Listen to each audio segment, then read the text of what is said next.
औरत का फैसला। नैतिक मूल्यों से ये कहानी भले ही आपको इंसाफ करती ना दिखे, लेकिन जिम्मेदारियों की नजर से देखेंगे तो शायद कुछ समझ में आए।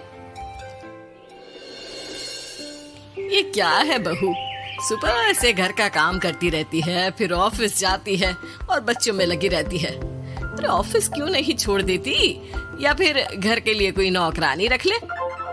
कैसी बात कर रही है माँ? जानती तो है ना अभी इनके ऊपर कितना लोन है। थोड़ा ही सही मदद कर देती हूँ तो अच्छा लगता है, और अभी उनको मेरे पैसे की जरूरत भी तो है।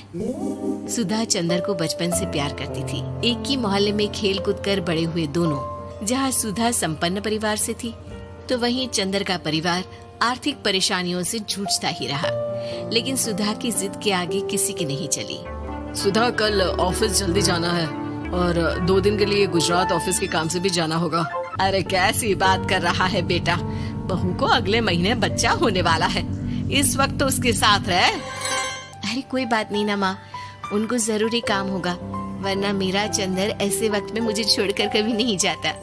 चंदर सुबह घर से निकलता तो आधी रात को घर में घुसता, वो भी शराब के नशे में। चंदर की माँ उसे खूब समझाती। अरे माँ, देख रही हो ना कितना कर्जा है सर पर, काम करना पड़ता है। दिन रात काम नहीं करूँगा तो घर कैसे चलेगा।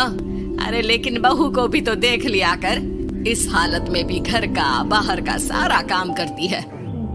चंदर तो जैसे माँ की बात सुनकर भी अनसुना कर देता है। ऑफिस के बाद चंदर का फोन माँ के पास आता है। माँ, वो ऑफिस के काम से आज रात के लिए पास के शहर के ऑफिस जाना पड़ रहा है, कल सुबह आ जाऊंगा। सुधा रात को कमरे में सो रही होती है कि उसके पेट में दर्द होता है। सुधा चंदर को वीडियो कॉल करती है। इनको फोन कर लो, शायद कुछ आराम मिले। लेकिन 10 बार फोन करने पर भी वो सुधा का फोन नहीं उठाता।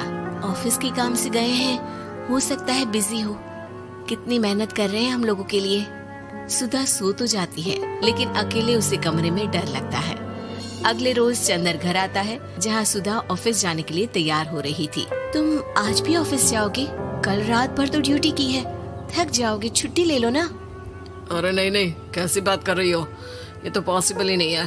अच्छा रुको, मैं जल्दी से तुम्हारा खाना और नाश्ता बना देती हूँ। बेचारी सुधा ऑफिस जाना छोड़कर लग जाती है पति के लिए खाना बनाने, उसके कपड़े प्रेस करने और जरूरत का सामान मुहैया कराने के लिए।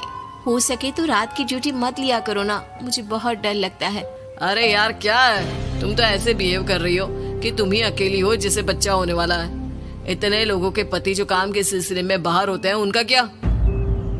सुधा को चंदर के मुंह से ये बातें अजीब लगती है। अरे हुआ क्या है तुमको? पहले तो तुम मेरा कितना ख्याल रखते थे, मेरे पास रहते थे, मेरी दवा से लेकर खाने पीने तक का सारा ख्याल। और अब इस बार तो तुम एक दफा भी मेरे साथ डॉक्टर के पास नहीं आए, क्यों? अरे पागल हो गई हो क्या? पागल वाली बात कर रही हो।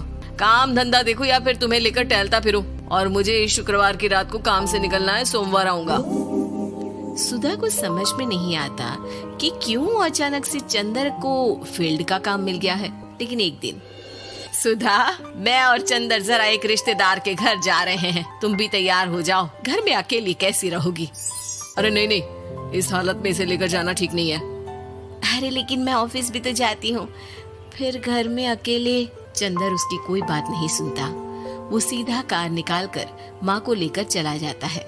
सुधा घर के काम में लग जाती है कि अचानक उसकी नजर चंदर के बैग पर पड़ती है, जिसमें एक कागज दिखाई देता है। इनकी कागज भी ना इधर उधर फैले होते हैं, एक भी खो जाएगा तो बवाल करेंगे।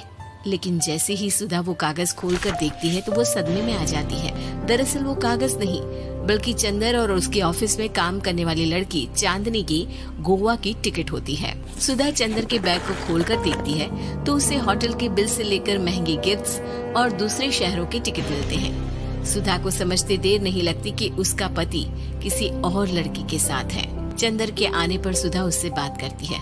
अरे नहीं नहीं, ऐसा कुछ नहीं है, तुमको गलत फहमी हो गई है। लेकिन जब सुधा के सवाल तीखे हो जाते हैं तो चंदर को अपनी गलती माननी पड़ती है और वो सुधा से माफी मांग लेता है। सुधा फैसला कर लेती है कि वो चंदर को छोड़ देगी। बच्चे और सामान को लेकर वो घर से निकल ही रही होती है कि सास उसे रोकती है। कहाँ जाएगी बेटा, रुक जा। चंदर को सुधा का जाना खल नहीं रहा था। वो झूठे मुंह भी उसे रोकने की कोशिश ही नहीं कर रहा था। सुधा चंदर को देखती है और मायके चली जाती है। मायके में माँ कहती है, अरे ऐसे कैसे घर छोड़कर आ गई? कौन सा चंदर तुझे छोड़ रहा था? माफी तो मांग ली थी ना। देखो बेटा, बेटी डोली में जाती है और अर्थी में ही निकलती है। पर पापा, मेरा आत्मसम्मान, उसका क्या? आपने मुझे पढ़ाया लिखाया है, इस लायक बनाया कि मैं खुद का खर्चा उठा सकूं, बेटी को पढ़ा सकूं, एक अच्छा जीवन पाऊं। अरे लेकिन पति की जरूरत तो होती है ना सुधा दीदी, और अगर आपको नहीं है तो इस बच्ची का सोचो जो अपने पिता से इस कदर जुड़ी है। आने वाले बच्चे की सोचो जिसके आने से पहले ही आपने पिता का प्यार से दूर करने की सोच ली। सुधा फोन देखती है लेकिन चंदर का कोई कॉल नहीं होता। वो समझ नहीं पाती कि अपने आत्मसम्मान के बारे में सोचे या बच्चों के बारे में। मम्मी, हम नाना नानी के घर से दादी और पापा के पास कब जाएंगे? नहीं जाएंगे बेटा, अब यहीं रहेंगे। नहीं मम्मी, मैं पापा के पास जाऊंगी, मुझे दादी के साथ रहना है। और मेरे साथ? हाँ, आपके साथ भी तो, सबके साथ माँ। देखो सुधा दीदी, आपके सर पर पिता का साया होना जरूरी होता है। अपने घमंड के लिए पिता और बेटी को अलग मत करो। सुधा अब सामान उठाकर अपने ससुराल जाने लगती है, लेकिन मन में सवाल रह जाता है कि जिसे दुनिया घमंड समझ रही है वो उसका आत्मसम्मान था। चंदन ने माफी जरूर मांग ली, लेकिन कभी ये एहसास नहीं दिलाया कि वो सिर्फ उसी का है।